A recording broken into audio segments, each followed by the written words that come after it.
अस्सलाम वालेकुम। कद अफ़लहल मोमिनीन बित्तहकीक। इसके नीचे इसका तर्जुमा लिखा गया था, कामयाब हो गए मोमिनीन। और उस वक्त मुझे पुरानी ज़िंदगी में मेरे लिए कामयाबी कुछ और थी। कामयाबी वो थी जो मैं देखती थी, मेरा काम करना, पैसा, दौलत, शोहरत, एक अलग किस्म की फ़ैन फॉलोइंग होना और अलग अलग चीज़ों को एक किरदार निभाना और एक उस तरीके की फ़ैन फॉलोइंग होना। और कुछ साल, पिछले 7 साल से मैंने कुरान पाक पढ़ना सीरियसली शुरू किया तर्जुमे के साथ। मैं नमाज की पाबंद होने लग गई और बहुत सारी चीज़ों की आहिस्ते आहिस्ता चीज़ें बढ़ने लग गई। और उस वक्त मुझे ये ख्याल आया, जब मैं तर्जुमे के साथ पढ़ती थी, कुछ कुछ चीज़ों पे मुझे बहुत इफ़ेक्ट होता था और ऐसा लगता था कि अंदर से बेचैनी होती थी कि क्या मैं इस पे खरी उतर रही हूँ या नहीं। और तब मैंने बैठ के सोचा कि असल कामयाबी क्या है। और जैसे जैसे मैं पढ़ते गई वहां समझ में आया कि कामयाब इंसान वो है जो अल्लाह की नज़र में कामयाब है, ना ही दुनिया की नज़र में कामयाब है या हम जो कामयाबी समझते वो कामयाबी है। और इसका मतलब क्या है जब कुरान कहता है कि कामयाब वो है जिसे अल्लाह समझते हैं कि कामयाब है और जिसे अल्लाह की कामयाबी मिले। तो मैं सोचती थी ऐसी कौन सी चीज़ है जो अल्लाह की नज़र में कामयाबी हो, क्या ये चीज़ कामयाबी नहीं है। और तब पता चला कि जैसे ये जो पूरी कायनात है, ये जो पूरी दुनिया है, अल्लाह ने इंसानों के लिए बनाया है और हम इंसान को अल्लाह ने अपने लिए बनाया है, अपनी इबादत के लिए बनाया है।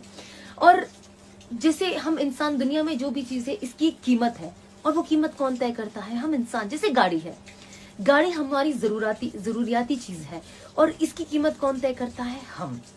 और जिस वक्त इससे कोई और रिप्लेसमेंट हमें मिल जाएगा, हमारे लिए इसका वैल्यू 0 हो जाएगा।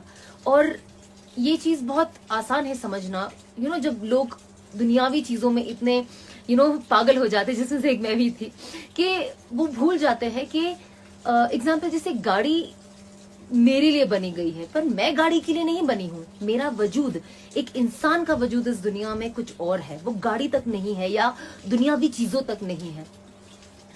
और मैं एक्चुअली अल्लाह की कामयाबी पाना चाहती थी। आप देखिए अल्लाह ने क्या कुछ नहीं बनाया, पहाड़, पानी, हवा, फ्रूट्स, वेजिटेबल, क्या नहीं बनाया। हम इंसानों को कितना जहन दिया है कुछ चीज़ों को बनाने का।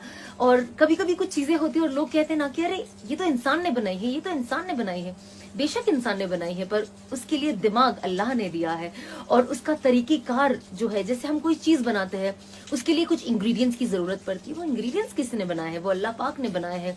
और ये बहुत ज़रूरी है ये जानना कि ये सारी चीज़ जब एक फाइनल प्रोडक्ट रेडी होता है, हमने तो बना दिया, लेकिन इसका असल वजूद कहाँ से आया? वो अल्लाह की दी हुई नेमतों से आया है। और नमाज पढ़ना और तिलावत करना और उसको तर्जुमे के साथ पढ़ना, उस चीज़ों ने मेरी ज़िंदगी में बहुत फ़र्क लाया। जब मैंने कुरान की वो आयत के नीचे और 10 आयतें तर्जुमे के साथ पढ़ी, तब मुझे ऐसा लगा कि मैं बस बैठ गई और मैंने सोचा कि सना, तुम तो अपने आप को बड़ी पॉपुलर समझती हो, जहाँ जहाँ जाते हो लोग आपसे पिक्चर लेते हैं, आप जो काम आप कर रही हो पर्दे पे दिखती हो और लोग आपको पहचानते हैं आपके नाम से। तो क्या मैं वाकई इतनी पॉपुलर हूँ? क्या मेरी कोई कीमत है? और हम सब जानते हैं कुछ चीजें जो होती है वक्ती होती है। आज मैं हूँ, मेरा वक्त है, थोड़ा आप जवान है तो आपकी कीमत है।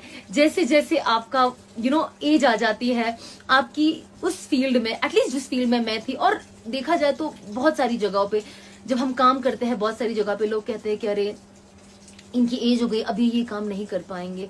तो हमारा जो एक वक्त होता है, एक पीरियड होता है, और मुझे ये रियलाइज हुआ कि मैं ये वक्त वेस्ट कर रही हूँ। और मैंने सोचा कि क्या मैं रियली कामयाब हूँ? और तब मुझे जवाब मिला कि ये मेरी कामयाबी नहीं है। जब इंसान की जो कीमत है ना, चीजों की कीमत तो इंसान लगाता है, पर जो इंसान की कीमत है ना वो अल्लाह लगाता है। और इंसान की अगर कीमत अल्लाह की नजर में इधर है तो वही असल कीमती चीज है। और इसीलिए मैं अपने लाइफ को बदलते गई, कुछ चीजें करती गई कि दुनिया तो वक्त निकल जाना है لیکن اصل چیز ہے ہماری آخرت، اصل چیز ہے اللہ سے ملنا، اور میں ان کی نظر میں کامیاب ہونا چاہتی ہوں، میں ان کی نظر میں ویلیوبل ہونا چاہتی ہوں کہ یہ میری بندی ہے اور یہ واقعی ویلیوبل بندی ہے، اس نے اپنی زندگی کو صحیح رخ پہ لے کے گئی اور اپنی زندگی کا ویلیو سمجھا جو میں نے اسے دیا. تو بس ان ساری چیزوں کو آپ کو بتانے کا خلاصہ یہ ہے کہ ہم کوشش کریں کہ ہم اللہ کی نظر میں کامیاب بنے، اللہ کی نظر میں قیمتی بنے، اور اس دنیا میں ایک اچھے انسان بنے. ہم لوگوں کے کام میں آئے، جیسے میں نے پہلے بھی ایک ویڈیو بنایا تھا اخرجت للناس پہ، کہ ہم ہمارے دوستوں کے، ہمارے پڑوسیوں کے، ہمارے ملک میں، پوری دنیا میں ہر کسی کے کام میں آئے، نہ ہی ان کی بیٹھ کے غیبت کرے یا ان کا دل دکھائے یا ان کے لیے ایسی چیزیں بولے اور نکل جائے. اس سے دیکھو کوئی فرق تو پڑتا ہے نہیں، کیونکہ اللہ ہر چیز دیکھ رہا ہے اور ہر چیز کا انعام ہے. آپ کو صبر کا بھی انعام ہے جو قرآن پاک میں اور حدیثوں میں کہا گیا ہے. تو بے شک میں مانتی ہوں کہ ان چیزوں کا ریوارڈ تو ہم سب کو ملے گا جو بھی صبر رکھ رہے ہیں، جو لوگوں کی تانا کسنی سنتے ہیں.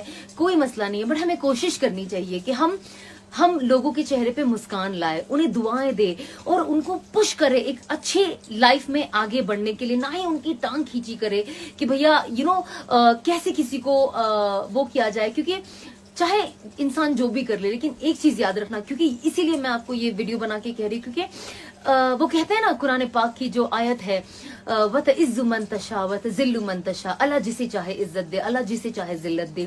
کبھی کبھی عزتوں میں ذلت چھپی ہوتی ہے اور کبھی کبھی لوگوں کے ذلتوں میں عزت چھپی ہوتی ہے، وہ ہمیں نہیں پتا.